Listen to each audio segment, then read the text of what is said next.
ദേശീയ തലത്തില് വോട്ടെണ്ണൽ പുരോഗമിക്കുമ്പോൾ ഇപ്പോഴത്തെ ലീഡ് നില എങ്ങനെയാണെന്ന് നമുക്കൊന്ന് നോക്കാം.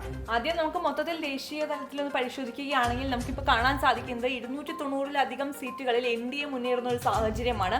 എന്നാൽ തൊട്ടു പിന്നാലെ 220-ലധികം സീറ്റുകളിൽ തന്നെ ഇന്ത്യ സഖ്യവും പിന്നിലുണ്ട്.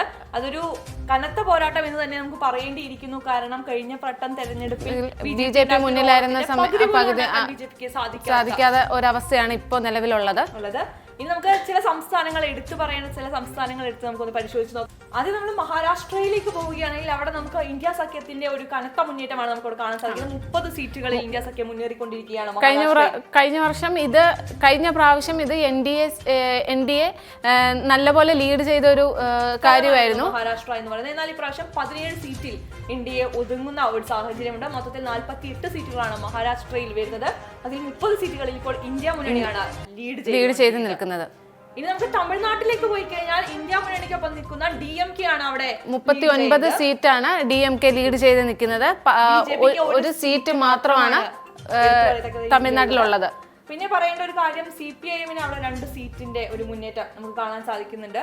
അത് കഴിഞ്ഞ് നമുക്ക് UP-ലേക്ക് പോവുകയാണെങ്കിൽ UP എന്ന് പറയുന്നത് കഴിഞ്ഞ ലോക്സഭാ തിരഞ്ഞെടുപ്പിൽ ഏറ്റവും പ്രകടനം കാഴ്ചവെച്ച ഒരു സ്ഥലമാണ് UP-യിലെ NDA 36 സീറ്റാണ് ഇപ്പോൾ ലീഡ് ചെയ്ത് നിൽക്കുന്നത്. എന്നാൽ ഇന്ത്യ മുന്നണിക്ക് അവിടെ 42 സീറ്റുകളിൽ ലീഡ് ഉണ്ട് എന്ന വാർത്തയാണ് ഏറ്റവും കൂടുതൽ നമ്മൾ ശ്രദ്ധിച്ച് ആലോചിക്കേണ്ടത്. കാരണം നമുക്കറിയാം രാമക്ഷേത്രം പണിതും അങ്ങനെ മോദിക്ക് ഉണ്ടായിരുന്ന ഒരുപാട് പോസിറ്റീവ് കാര്യങ്ങൾ എടുത്തു നിൽക്കുന്ന ഒരു സ്ഥലമാണ് ഉത്തർപ്രദേശ് എന്ന് പറയുന്നത്. എന്നാൽ അവിടെ ഇന്ത്യ മുന്നണി ലീഡ് ചെയ്യുന്നു. അത് 42 സീറ്റിലാണ് ഇന്ത്യ സഖ്യം മുന്നിട്ട് നിൽക്കുന്നത്.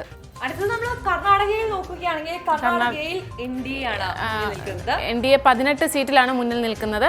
അവിടെ ഇന്ത്യ സഖ്യത്തിന് 10 സീറ്റ് മാത്രമാണ് ഇപ്പോൾ ലീഡ് ചെയ്യാൻ സാധിച്ചിരിക്കുന്നത്. ബാക്കി 18 സീറ്റുകളിലും കർണാടകയിൽ NDA ആണ് മുന്നിൽ നിൽക്കുന്നത്. ഇനി നമുക്ക് ആന്ധ്രാപ്രദേശിലേക്ക് പോകാം. അവിടെ തെലുങ്കുദേശം പാർട്ടിയുടെ ഒരു മുന്നേറ്റമാണ് കാണുന്നത്. തെലുങ്കുദേശം പാർട്ടിയാണ് അവിടെ ലീഡ് ചെയ്യുന്നത്. NDA 20 സീറ്റിലാണ് അവിടെ മുന്നിട്ട് നിൽക്കുന്നത്. സീറ്റുകളിലാണ് NDAക്ക് ആന്ധ്രാപ്രദേശിൽ ലീഡ് ഉള്ളത്. തൊട്ടു പിന്നിലുള്ളത് YSR കോൺഗ്രസ് ആണ്.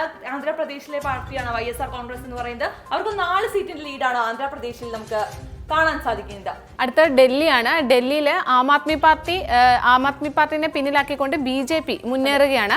എല്ലാ സീറ്റുകളിലും BJP മുന്നേറ്റം കുറിക്കുകയാണ്. തന്നെയാണ് ഡൽഹിയിൽ കാഴ്ചവെച്ചുകൊണ്ടിരിക്കുന്നത്. എന്നാൽ എടുത്തു പറയേണ്ട മറ്റു സ്ഥലങ്ങളും കൂടിയുണ്ട്. അത് പഞ്ചാബും പോണ്ടിച്ചേരിയുമാണ്. ഇവിടെ 2 സ്ഥലത്തും BJPക്ക് ഒരു സീറ്റ് പോലും ലഭിച്ചിട്ടില്ല എന്നതാണ് വാർത്തകൾ.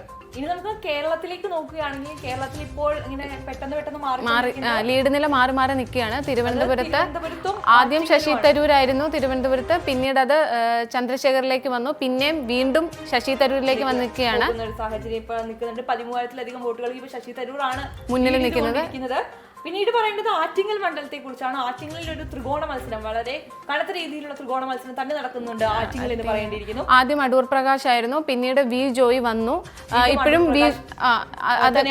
ലീഡ് ചെയ്ത് നിൽക്കുന്നത്. 600 വോട്ടുകൾക്ക് മാത്രമാണ് അടൂർ പ്രകാശ് അവിടെ ലീഡ് ചെയ്തുകൊണ്ടിരിക്കുന്നത്. ഒപ്പം തന്നെ V മുരളീധരൻ കുറച്ച് വോട്ടുകൾ അവിടെ നേടുന്നു എന്ന കാര്യവും നമ്മൾ ശ്രദ്ധിക്കേണ്ടതായിട്ടുണ്ട്. ഇനി നമുക്ക് കേരളത്തിൽ വിജയം ഏകദേശം ഉറപ്പിച്ച ചില സ്ഥാനാർത്ഥികളുടെ ഡീറ്റെയിൽസ് നമുക്കൊന്ന് നോക്കുകയാണെങ്കിൽ നമ്മൾ ആദ്യം പോകേണ്ടത് വയനാട്ടിലേക്കാണ്. അവിടെ 3 ലക്ഷത്തിലധികം ഭൂരിപക്ഷത്തിൽ രാഹുൽ ഗാന്ധി മുന്നിട്ട് നിൽക്കുകയാണ്. അതെ, വിജയിച്ചു എന്ന് നമുക്ക് പറയാൻ പറ്റുന്ന സാഹചര്യമാണ് രാഹുൽ ഗാന്ധിയുടെ കാര്യത്തിലുള്ളത്. പിന്നെ അതിന് തൊട്ടുപുറകിലുള്ളത് നമുക്ക് ഹൈബീഡനാണ്. എറണാകുളത്ത് 2 ലക്ഷത്തിന് മേളിൽ വോട്ടുകൾക്ക് മുന്നിൽ നിൽക്കുകയാണ്. ഒപ്പം തന്നെ മലപ്പുറത്ത് ET മുഹമ്മദ് ബഷീർ അദ്ദേഹത്തിന്റെ വിജയം 2 ലക്ഷത്തിലധികം വോട്ടുകൾക്ക് ഉറപ്പിച്ചിരിക്കുന്ന ഒരു സാഹചര്യവും നമുക്ക് കാണാൻ സാധിക്കുന്നുണ്ട്.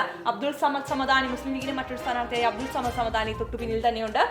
പിന്നെ തൃശ്ശൂരിലേക്ക് വരികയാണെങ്കിൽ സുരേഷ് ഗോപി. അവിടെ വിജയാഹ്ലാദ പ്രകടനങ്ങളെല്ലാം ആരംഭിച്ചു കഴിഞ്ഞു. BJPയുടെ ആദ്യത്തെ താമര കേരളത്തിൽ വിരിഞ്ഞു എന്ന തരത്തിലുള്ള വാർത്തകൾ. ആദ്യമായിട്ട് കേരളത്തിലെ തൃശ്ശൂരിൽ സുരേഷ് ഗോപിയാണ് മുന്നിട്ട് നിന്നത്. അതെ, തൃശ്ശൂരിലെ തുടക്കം മുതൽ തന്നെ സുരേഷ് ഗോപിക്ക് ഒരു ആധിപത്യം ഉണ്ടായിരുന്നത് നമ്മൾ വ്യക്തമായി തന്നെ കണ്ടതാണ്. അത് അദ്ദേഹം ആദ്യത്തെ കേരളത്തിലെ താമര വീഴ്ചകൊണ്ട് തന്നെ തെളിയിച്ചിരിക്കുകയാണെന്ന് നമുക്ക് പറയാം. പിന്നെ മുന്നിട്ട് നിൽക്കുന്ന മണ്ഡലങ്ങൾ എന്ന് പറയുന്നത് വടകരയിൽ ഷാഫി പറമ്പിൽ 1 ലക്ഷത്തിലധികം വോട്ടുകൾക്ക് മുന്നിട്ട് നിൽക്കുന്നു എന്ന കാര്യം തന്നെയാണ്. KK ശൈലജ ടീച്ചറുമായി ശക്തമായ പോരാട്ടമായിരുന്നു അവിടെ നടന്നുകൊണ്ടിരുന്നത്. KK ശൈലജ തന്നെ പിന്നീട് പറയുണ്ടായി ഷാഫി പറമ്പിൽ വിജയിച്ചു എന്ന്. അതെ, അങ്ങനെ കേരളത്തിലെ ലീഡ് നിലകളിൽ ഇപ്പോൾ ഏകദേശം ധാരണയായിരിക്കുന്നു. ഇനി 1 or 2 മണ്ഡലങ്ങളിൽ മാത്രമാണ് ഇപ്പോൾ അത് മാറി മറിഞ്ഞുകൊണ്ടിരിക്കുന്നത്. മറ്റിടങ്ങളിലെല്ലാം ഏകദേശം സ്ഥാനാർത്ഥികൾ വിജയം ഉറപ്പിച്ചു കഴിഞ്ഞു. ഏതാണ്ട് 18 സീറ്റുകളിൽ കോൺഗ്രസ് വിജയിക്കുമെന്ന് തന്നെയാണ് കേരളത്തിൽ നിന്ന് നമുക്ക് മനസ്സിലാക്കാൻ സാധിക്കുന്നത്. ഒരു സീറ്റിൽ താമര വിരിയുന്നത് ഉറപ്പിച്ചിരിക്കുകയാണ്. മറ്റൊരു സീറ്റിൽ LDF മുന്നിട്ട് നിൽക്കുന്നുണ്ട്.